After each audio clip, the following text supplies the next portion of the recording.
Welcome to another video in which I'll be explaining comments. First of all, what are comments? Comments are just a way to document your code, to put notes inside of the code. So let's move on to our first example. Let's say we have this code here. Let's duplicate this. Oops, it's not aligned. Okay. Let's say we have this code. It prints for hello world. Now, let's say we forgot about what does this code do here. For example, we didn't see this code for a long time and we forgot how this works. In that case, we would like to add a note. For example, this code will print hello world 4 times. Something like this, whatever you want. This would be perfect because, as I said, you can forget what you wrote, or perhaps you could pass this code to a colleague, right? And perhaps they wouldn't understand what you wrote here. It might be some complicated code. And in this case, it would be ideal to add notes like this inside of the code.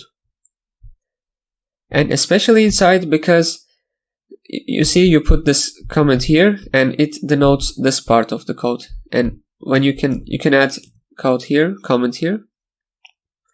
For example, you forgot what this 0 means here. You would add a note like this. 0 means no errors. You see, it's so convenient. But there's a problem. It's not gonna work, right? This is not valid C code.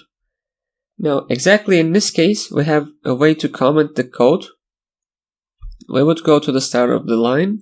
We would put // and notice how when I put the second slash, this whole line turned green. If I remove the slash, it's again white. If I put the slash, it's green. Let's do the same thing here. You see, now it's officially a comment. If I run, no errors anymore. It happens so that computer allows us, C allows us to put notes inside of the code. So computer goes like this. This is the start of the code, right? It sees this line here, and this line starts with these two symbols. And computer concludes that whenever I see these two symbols, the rest of the line is comment, and hence I will ignore this. So to a computer, it is as if we didn't write this. It will ignore it. Then we have code for lines. Then we have another comment here. And so this line will be ignored. Let's run again. Yeah. So let's say we want to put a comment here, for example, on this line. We could do the same thing here. / a comment. As you see, the comment doesn't have to be on a new line. It can be among the code like this. Run again. It works. The way this works is computer moves line by line, right? To be clear, it's a semicolon after semicolon. But anyway, so this line here is print hello world. Okay. Then comes this line here. It says print hello world. Okay. And then we have this comment here. These two symbols mark the start of a comment, as I said. And when the comment starts, until the next line, everything is inside the comment. So until the next line here, everything is a comment. And then come the two next lines. But there's a problem. You can't put this on the start of a line. For example, let's say I want to have a comment right here. What would I do? For example, a comment. Alright, now if I do the same thing here, if I put slashes, as you see, this won't work because comment spans the whole line once it starts. So we can't just say finish this comment right here. So this won't work. Against that issue, we have the second form of the comment. We have two ways of writing comments. One of them is this line here, this way, 2 slashes, and there's also a second way. Now I'll show you the second way, But let's remove these lines so that it's a bit tidier. Okay, and this editor is a bit broken. When I put this here, when a pop-up pops up like this, some part of the code disappears. As you see, it's just a weird effect of the editor. Anyway, let's say we want to put a comment here. This code was written by Dennis, which is me. Now, we could do the same as we did here, the first method, or we could use the second method, which goes like this. You need to first go to the start of the comment, which is here, /star, and go to the end of the comment and put // /star // Don't forget the order. And this way we can put comments that where we mark both the beginning and the end of the comment. This is a bit more effective because this way we can put a comment here. For example, this is the third line, as you see. So /star and // Let's move this a bit further so that it's a bit more obvious. Okay.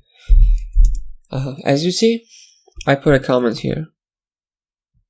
Since I mark both beginning and the end, there's no problem in putting the comment among the code like this at the start or even inside of the code. Let's just do that. Okay, let's take this from here and let's put it right here. As you see, even inside this parentheses here, I put the comment and it will still work. Here's the proof. But there's a problem. We can't put the comment inside of the string like this. This won't be valid because like a string can contain anything. It can contain thing that looks like a comment, right? So if I put it just literally accepts this as part of a string. Remember, strings start from double quotes and end with double quotes. So this wouldn't work. And this is a really silly thing to do. Like, why would you put comments inside of the string, right? Like, a normal person would put it on a new line or even maybe after the line. That's also acceptable. But most of the time I use the first method like this. It's a bit more tidier, I guess. And there's also one more advantage to this method of commenting here. We can comment, the comments can span multiple lines. Remember, for example, let's put a copyright notice. Copyright notice. This, let's go all caps. This code can't be copied without permission from Dennis. Yeah, something like this. Yeah, it's usual to put copyright notices inside of the source code. If you analyze real code, you'll always see copyright notices like this at the start. So how do we comment this? Actually, there are two ways, using the first method and the second method, and it's a good exercise for you to try both.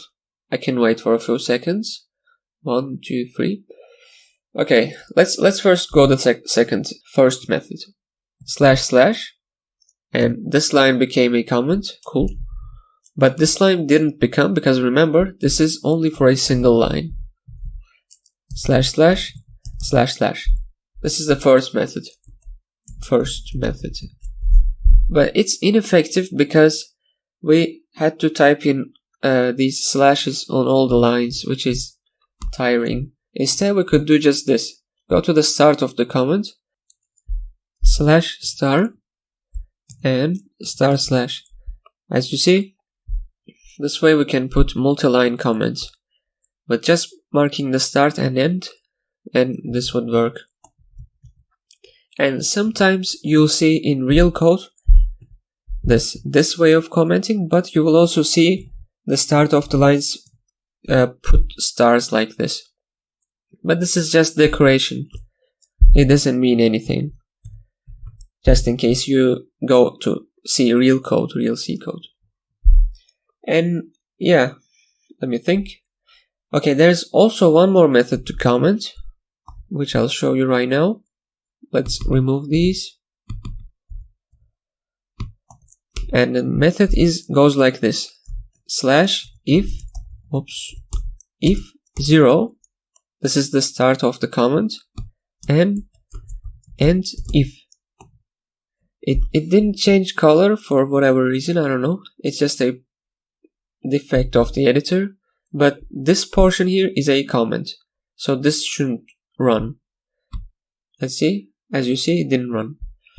But this is, like, as I said, as you see here, this is the start of a preprocessor directive when a line starts with this hash symbol.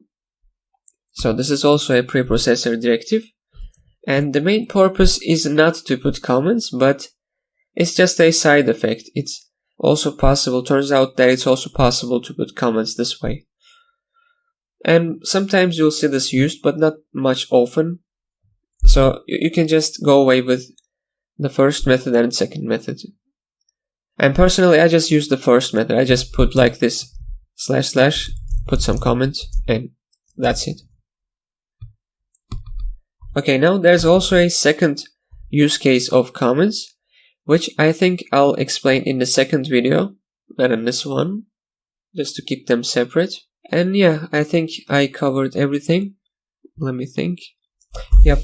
So see you in the next video.